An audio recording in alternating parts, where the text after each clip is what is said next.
What's up, everybody? Welcome back to another episode of Neon Yeti Talks. It's your boy, Neon Yeti, and I'm back with another one.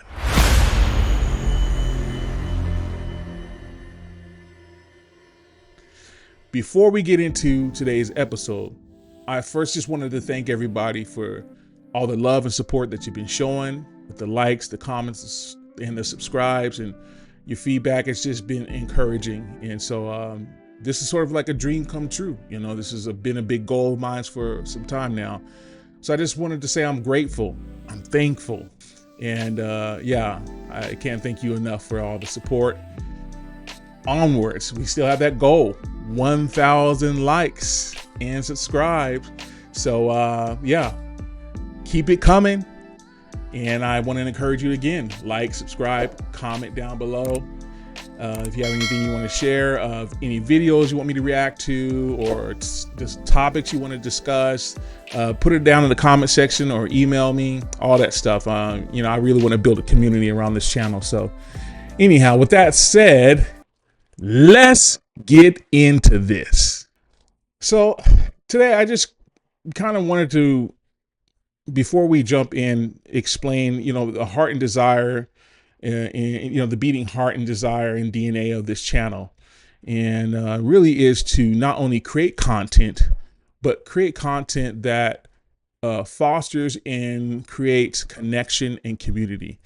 And so that kind of led me to take a slightly different approach today on today's episode. So I think I'm going to do something a little different. We're not going to react to videos today, but I just want to get on here and put up more of a digital footprint, like a letter to myself, but also in hopes to encourage somebody today. With that said, last year I was diagnosed with a rare tumor, and they found a large mass in my bladder. And yeah, it was crazy. It was wild. I had to miss my 40th birthday party, and it was really bad. All the stuff that was happening with me in my body. And one night I spent, I think, 7.5 hours in the ER, and I filled up a urinal with blood clots, and 3/4 of the way, and it was like really brutal.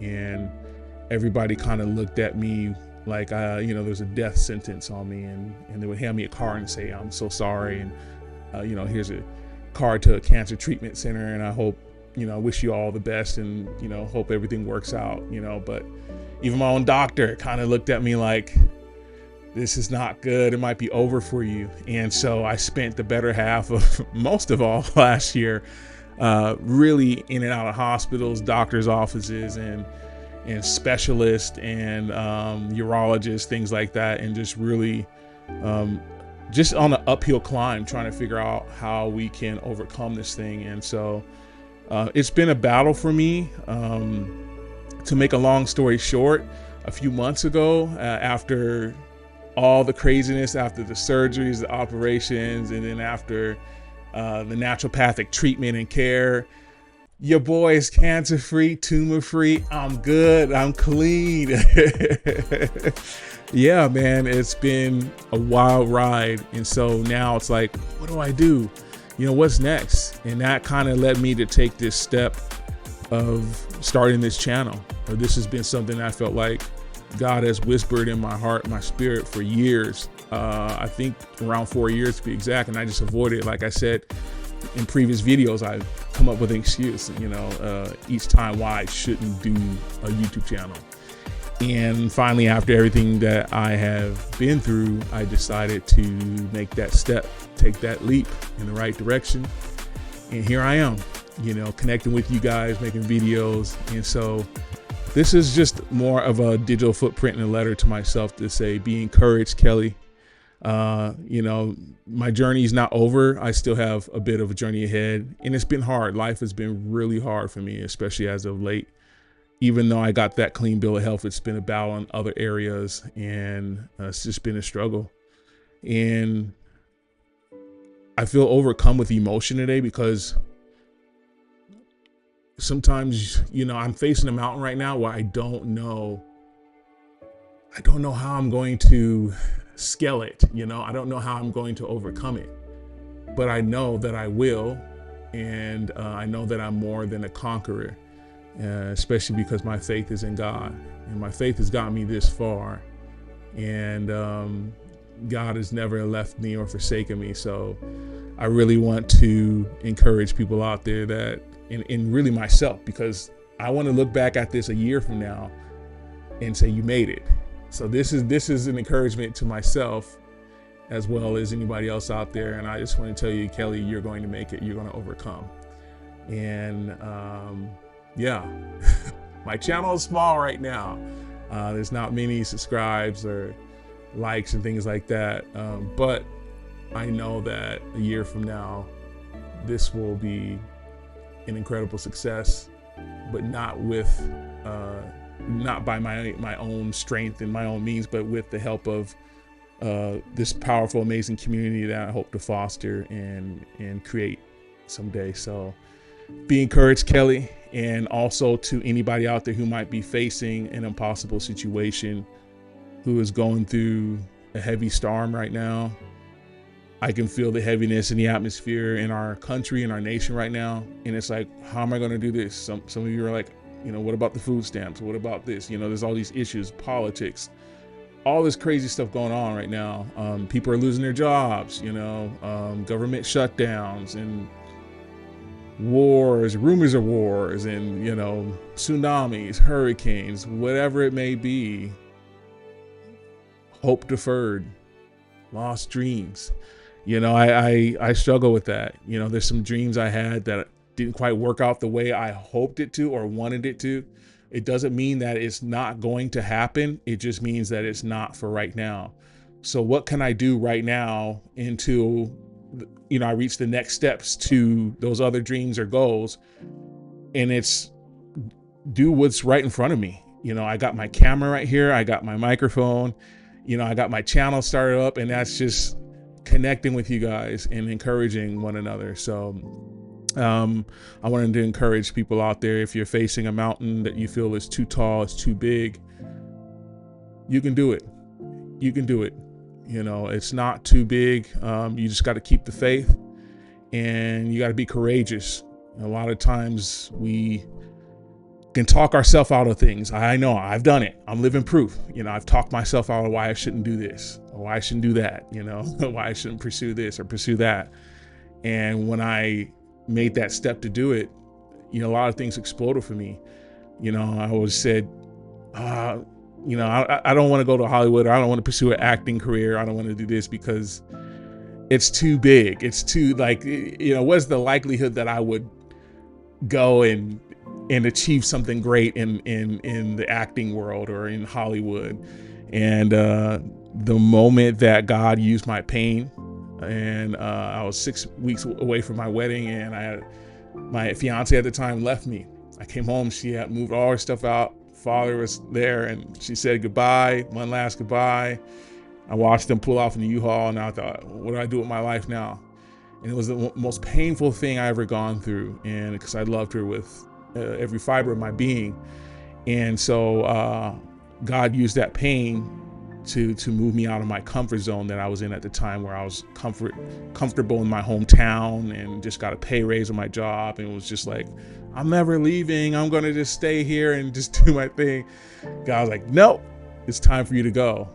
And I said, where do you want me to go? He said, go to the place that scares you the most. I thought, oh my gosh, LA. I knew exactly what it was. And I came to LA, and I was homeless for 6.5 months. But in that time of being homeless and moving around, trying to find my way, trying to find my footing, a lot of amazing supernatural things happened. And make a long story short, your boy ended up, right where he's supposed to be. And in Hollywood, I became an actor, and probably around 2014, 2015, something like that. And then, yeah, man, my first role was with people that I've watched from afar. I dreamed of working with, and just like, what would it be like to work with this person? And my first role was with Kevin Hart and Will Ferrell. And I was just sitting there like, even my homie who dropped me off, I didn't even have a car. I had a homie drop me off to set. I was supposed to be background that day. I went in the room for that audition with Kevin Hart and Will Ferrell. It was a movie called Get Hard. And I really just laid it out there. I remember my agent, he was my first agent that I ever had. And he was like, when you go in to audition, he said, bring the energy up.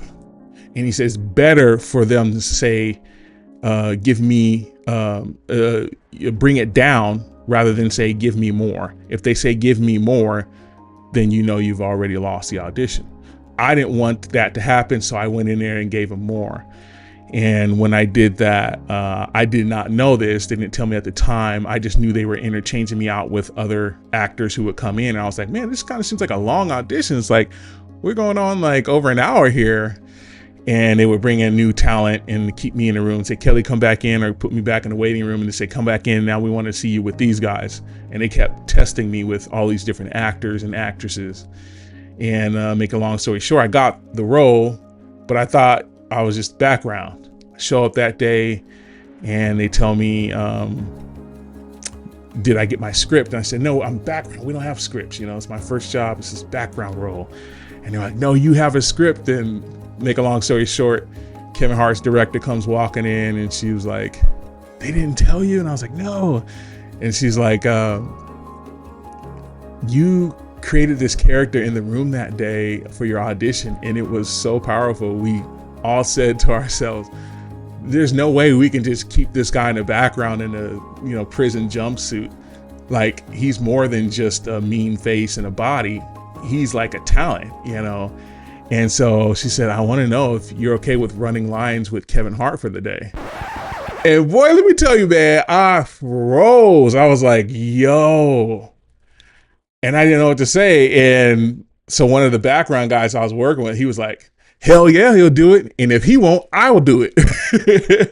And I was like, oh yeah, whatever he said. And so she took me to the hallway and could tell I was shell shocked and I was scared. I was shaking a little bit because I didn't know, like, I wasn't ready for that. I wasn't prepared for that. It's my first role in Hollywood and they already put me with a vet, industry vet like Kevin Hart and Will Ferrell.